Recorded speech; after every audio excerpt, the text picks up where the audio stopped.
Hey there, everyone. Today, we're talking about how to keep love fresh.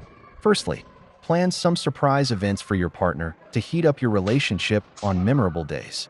Being honest and open with your partner about your feelings is also important. Remember, love isn't just about feelings, it's also about actions. If you truly care for someone, you'll take the necessary steps to keep that love alive and vibrant. So here's a tip: don't hesitate to express your feelings of affection toward your partner. They need to feel cherished too. Let's stay positive and keep love alive.